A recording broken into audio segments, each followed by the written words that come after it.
بسم اللہ الرحمن الرحیم۔ السلام علیکم ورحمۃ اللہ وبرکاتہ۔ ان الحمد للہ نحمده ونستعینه ونستغفره ونستهدیه والصلاة والسلام على اشرف الانبیاء والمرسلین محمد وآلہ وصحبہ اجمعین، اما بعد۔ حاضرین و ناظرین، یہ درس نمبر 938 ہے، 938، اور آج سورہ ہود کی 2 آیتوں کی تلاوت اور تشریح کی جائے گی، آیت نمبر 118 اور 119۔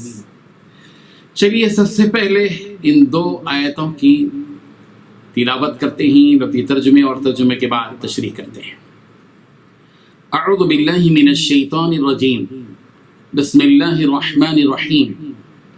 وَلَوْ شَاءَ رَبُّكَ لَجَعَلَ النَّاسَ أُمَّةً وَاحِدَةً وَلَا يَزَالُونَ مُخْتَلِفِينَ إِلَّا مَنْ رَحِمَ رَبُّكَ وَلِذَلِكَ خَلَقَهُمْ وَتَمَّتْ كَلِمَةُ رَبِّكَ لَأَمْلَأَنَّ جَهَنَّمَ مِنَ الْجِنَّةِ وَالنَّاسِ أَجْمَعِينَ۔ صدق اللہ العظیم۔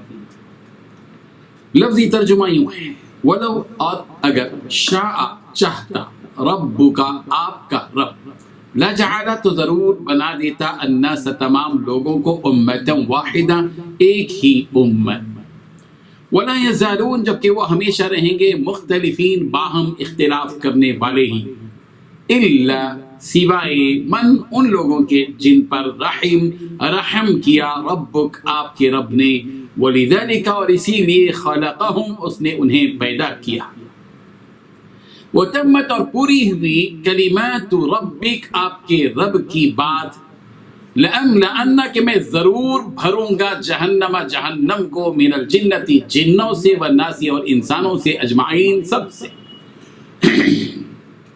ترجمہ یوں ہے، اور اگر تمہارا رب چاہتا تو تمام لوگوں کو ایک ہی جماعت کر دیتا، لیکن وہ ہمیشہ اختلاف کرتے رہیں گے، مگر جن پر تمہارا رب رحم کرے، اور اسی لیے اس نے ان کو پیدا کیا ہے، اور تمہارے رب کا قول پورا ہو گیا کہ میں دوزخ کو جنوں اور انسانوں سے بھر دوں گا۔ ان 2 آیتوں میں 5 باتیں بتلائی گئی ہیں۔ پہلی بات، اگر تمہارا رب چاہتا تو تمام لوگوں کو ایک ہی جماعت کر دیتا۔ دوسری بات، لیکن وہ ہمیشہ اختلاف کرتے رہیں گے۔ تیسری بات، مگر جن پر تمہارا رب رحم کرے۔ چوتھی بات، اسی لیے اس نے ان کو پیدا کیا۔ پانچویں بات، تمہارے رب کا قول پورا ہو گیا کہ میں دوزخ کو جنوں اور انسانوں سے بھر دوں گا۔ بزرگان محترم، ہر زمانے میں یہ بات رہی ہے کہ دنیا میں کچھ لوگ دین حق پر رہتے ہیں اور کچھ لوگ باطل پر زندگی بسر کرتے ہیں۔ مختلف زمانوں میں مختلف مذاہب کے ماننے والے لوگ رہے، اور آج بھی یہی منظر ہمارے سامنے ہے کہ کوئی کافر ہے، کوئی مشرک، کوئی مجوسی ہے، کوئی زندی، کوئی دہریہ ہے، کوئی یہودی، کوئی نصرانی، کوئی سکھ، کوئی عیسائی وغیرہ وغیرہ، اور تو کوئی مسلمان ہے۔ الحمدللہ، یہ زمین و آسمان، یہ چاند و سورج، یہ ستارے اور سیارے، سب اللہ تبارک و تعالیٰ کی مخلوق ہے، اور یہ سب اللہ تبارک و تعالیٰ کی تابعداری میں لگے ہوئے ہیں۔ یہ سب کے سب اللہ تبارک و تعالیٰ کا سجدہ کر رہے ہیں۔ سورہ حج کی آیت نمبر 18 میں یہی حقیقت بیان کی گئی، الم تر ان اللہ یسجد من فی السماوات ومن فی الارض۔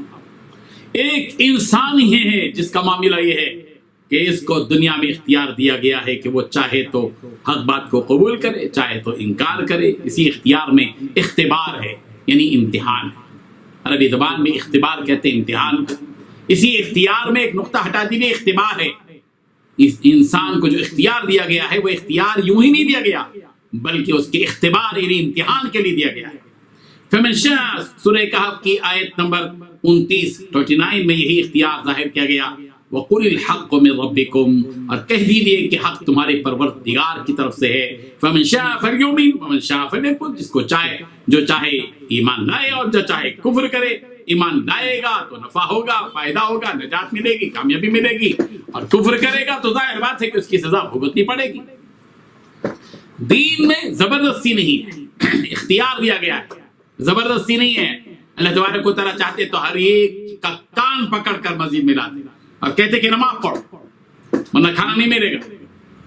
اللہ تبارک و تعالیٰ چاہتے تو رمضان میں سارے لوگوں کو روزہ رکھنے پر مجبور کرتے، نہیں، لا اکراہ فی الدین، دین میں زبردستی نہیں ہے۔ سورہ بقرہ کی آیت نمبر 256 256 میں بات بتائی گئی۔ اسی اختیار کی وجہ سے انسان مختلف ہو گئے، کسی نے کفر اختیار کیا، کسی نے ایمان قبول کیا، اس کا یہ نتیجہ ظاہر بات ہے کہ مختلف ہو گیا کہ فریق فی الجنہ و فریق فی السعیر۔ سورہ شورى کی آیت نمبر 7 میں بات بتائی گئی، نتیجہ بھی ہوا، اختیار دیا گیا، اختیار کے نتیجے میں نتیجہ بھی مختلف ہو گیا کہ فریق فی الجنہ و فریق فی السعیر، ایک گروہ تو جنت میں ہوگا اور ایک گروہ دوزخ میں ہوگا۔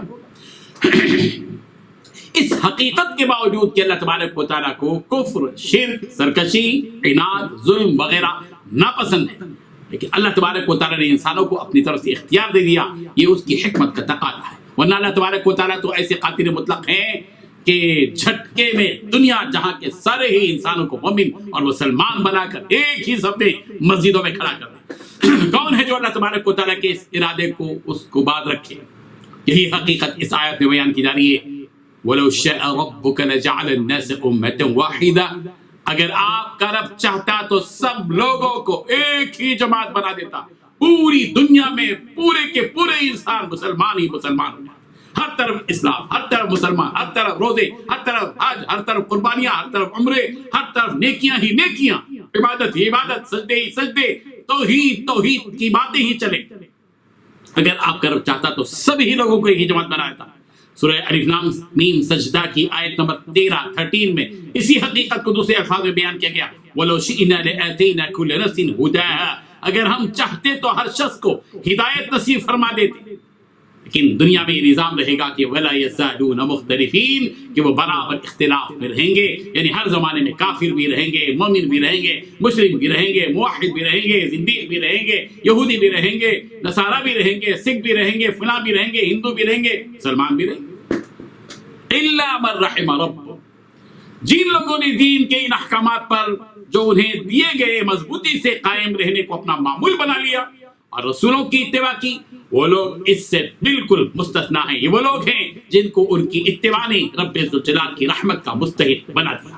وَلِذَلِكَ خَلَقَهُمْ، یہ وَلِذَلِكَ خَلَقَهُمْ کے ذریعے یہ بات بتائی جا رہی ہے کہ انہیں اسی لیے پیدا کیا کہ وہ مختلف رہیں، تاکہ اس شخص کو جس نے اپنے حسن اختیار سے حق کو اختیار کر لیا اجر و ثواب کے ذریعے اعزاز بخشا جائے، اور شخص کو جس نے اپنے برے اختیار سے باطل کو اختیار کر لیا اس کو سزا سے نوازا جائے۔